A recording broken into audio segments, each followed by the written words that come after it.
Assalamualaikum warahmatullahi wabarakatuh. Salam sejahtera. Perkongsian untuk matematik tingkatan 5 kali ini adalah bab 4 matriks. Objektif pembelajaran kita nak tengok ada dua. Satu, memahami dan menggunakan konsep matrik macam pengenalan pada matrik lah. 4.2, memahami dan menggunakan konsep matriks. Matriks adalah susunan matrik terbentuk daripada nombor yang disusun mengikut baris dan lajur di dalam satu kurungan. Baris dan lajur tu mempunyai maksud tertentu lah. Jadi kita tengok hasil pembelajaran 1, 2, 3, 4, 5. Okay. Bagi ini ada 5 hasil pembelajaran ni lah. Jadi kita tengok satu-satu lah.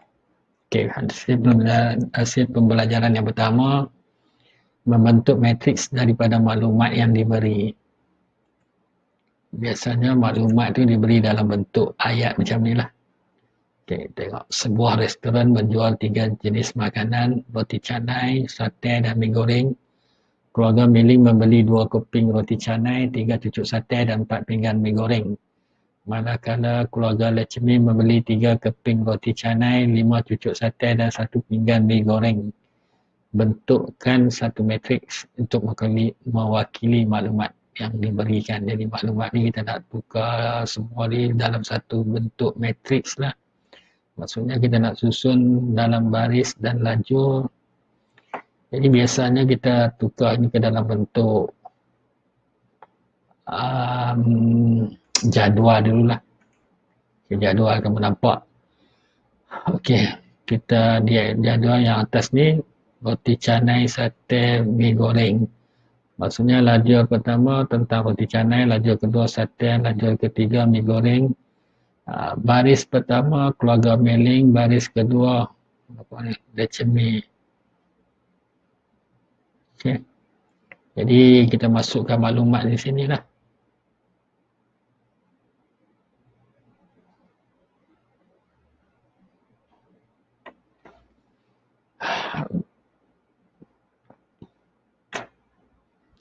Tengok keluarga Meling 2 keping roti canai, 3 cucuk sate, 4. Keluarga Lechmi 3 roti canai, 5 cucuk sate dan 1 pinggan mi goreng lah. Jadi semua tu kita tulis dalam bentuk matrik, ambil number, tulis dalam baris. Baris ni mewakili makanan yang dibeli oleh keluarga Meling lah. Baris ni pula mewakili makanan yang dibeli oleh keluarga Lechmi. Lajur yang pertama ni roti canai, lajur yang kedua sate, lajur yang ketiga mi goreng. Jadi kita tulis nombor, ada jarak sedikit lah. Okay.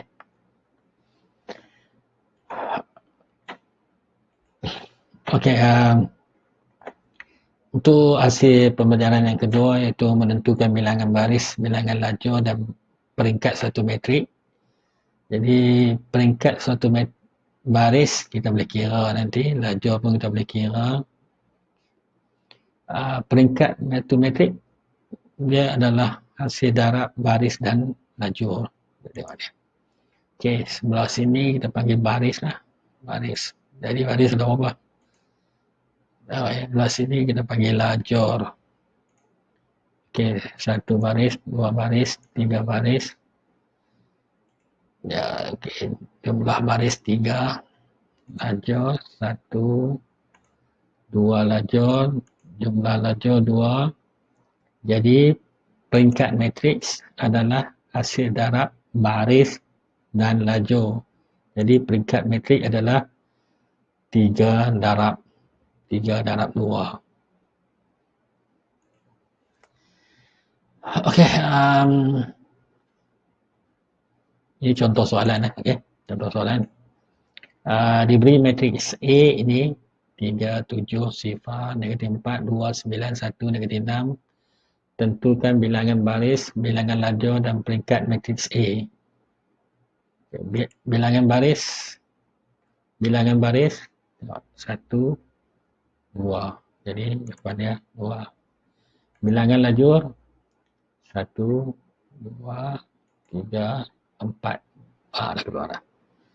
Jadi peringkat matriks 4 darab 2 atau 2 darab 4. Baris darab lajur. Jadi baris 2 darab 4. Okey, seterusnya hasil pembelajaran yang ketiga, kita nak kenal pasti unsur tertentu dalam suatu matriks. Contohnya diberi A adalah matriks Alia, semua satu lah.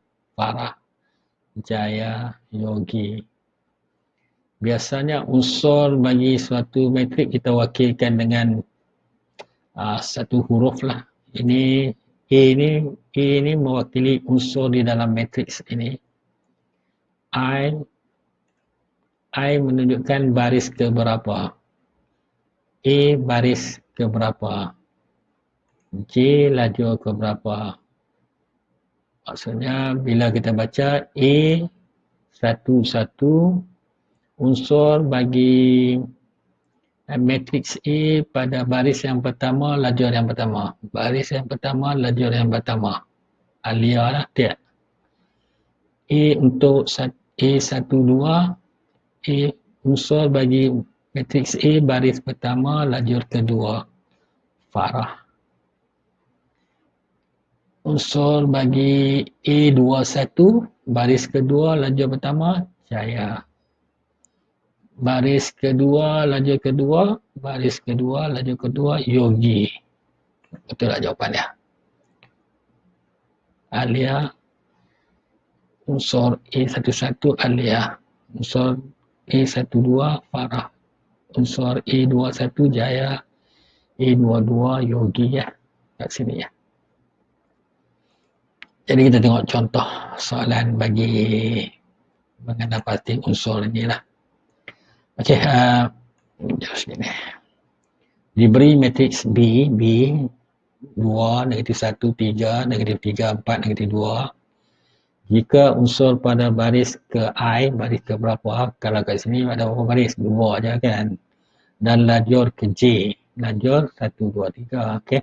Dalam matriks B diukali oleh Bij, tentukan unsur B12, B21 dan B23. Okey. Yang pertama ni dia nak B12. Baris pertama, lajur kedua. Dapat apa? Negatif 1. Betul tak?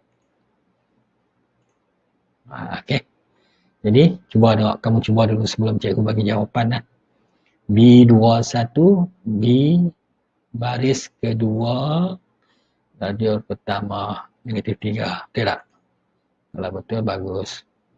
Okey, yang ketiga ni B23 terlindung di belakang.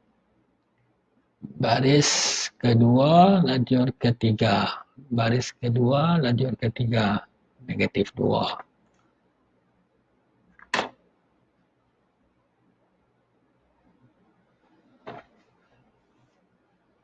Betul kan? Negatif 2. Okey. Kalau betul, bagus. Maksudnya dah faham lah. Okey. Kalau tak faham, kena cuba lagi. Okey, tengok hasil pembelajaran untuk matrik sama ni.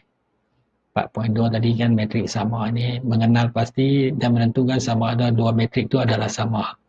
Okey, di sini diberi A adalah matriks 2 sifar negatif 35, B matriks 2 sifar negatif 35. Jadi untuk menentukan makna ini tadi diberi Kalau kita nak tentukan soalannya sama ada A dan B ni adalah matriks sama, kita kena bandingkan dia lah. Perkara pertama yang kena banding adalah peringkat matriks dia. Tapi yang ni kamu tengok peringkat dia 2 darab 2. Ini pun 2 darab 2. Maksudnya A peringkat 2 baris darab 2 lajur. B peringkat 2 baris darab 2 lajur. Dan selain pada tu kita kena pastikan setiap unsur di dalam matriks A dan matriks B mesti sama lah. Tengok. Unsur baris pertama lajur pertama 2, 2 sama. Unsur baris pertama lajur kedua sifar sama. Unsur baris kedua lajur pertama negatif 3, negatif 3. Unsur baris kedua lajur kedua 5, 5. Jadi matrik A sama lah. Okay. Macam cikgu cakap tadi ya. Matrik A dan B ni dia ada peringkat yang sama sebab 2 darab 2 dan setiap unsur dia pun sama. Maka matrik A dan B ni kita boleh dalam matrik sama dan tulis A sama B lah. Okay.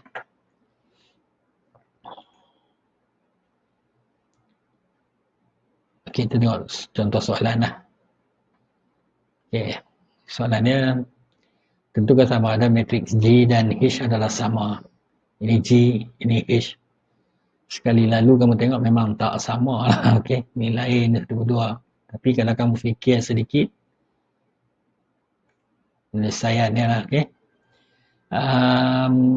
Sifar okay, sama. Peringkatnya, ini matriks lajur lah. Sebab ada satu lajur saja, 3 baris. Ini pun 3 baris lah. Ini satu lah kira-kira, bukan 1, 2 ni. Okay. 1/2 ni pun 1, negatif 3/2 ni pun 1. 1/2 adalah sebenarnya kita boleh tulis sebagai 0.5 juga kan. 0.5 sama dengan 1/2 lah. Okay. Negatif 1.5 kalau ni kamu tukar dalam bentuk perpuluhan dia akan jadi negatif 1.5. Jadi G adalah sama H lah. Soalan ni macam nak perangkap kamu je. Okey, kita tengok menyelesaikan masalah yang melibatkan matrik sama. Okey. Ini macam susah sedikit lah. Tapi diberi jika matriks yang A tolak 1, D 2B, A tambah B ni, jika matriks sebelah kiri ni sama dengan ini, dia beri sama. Jadi soalannya cari nilai A, B dan C. A, B, C dan D ya. Okay. Penyelesaiannya, kita tengok yang pertama dia nak cari A kan, ini. Unsur ini mesti sama dengan inilah bagi matriks sama. Jadi kita tulis A tolak 1 sama negatif 2. Jadi ini adalah persamaan linear. Kamu kena selesaikan sikit lah. Okay. A tolak 2. A negatif 2 tambah 1. A negatif 1 lah. Jadi untuk B pula. Jadi B kalau sini D. Kamu boleh ambil ini lah. 2B sama 6. Ini unsur baris kedua lajur pertama. Jadi B sama 6 bahagi 2. B sama 3 lah. Untuk C pula. C sama dengan A tambah B. A tambah B sama C sama je lah. A tadi kita dah dapat negatif 1. B kita dapat 3. Jadi C sama dengan 2 lah. Okay. Untuk D pula. D sama dengan ini kan.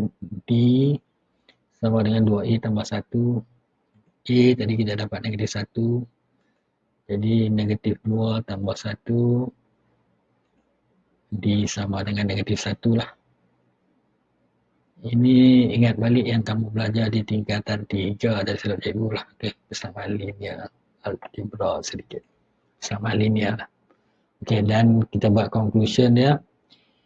Maka A sama negatif 1, B 3, C 2, D negatif 1 lah. Okey, bawah tadi tak nampak, sekarang kita boleh nampak. Jadi sekian saja, terima kasih itu saja untuk perkongsian kali ini. Terima kasih. Assalamualaikum.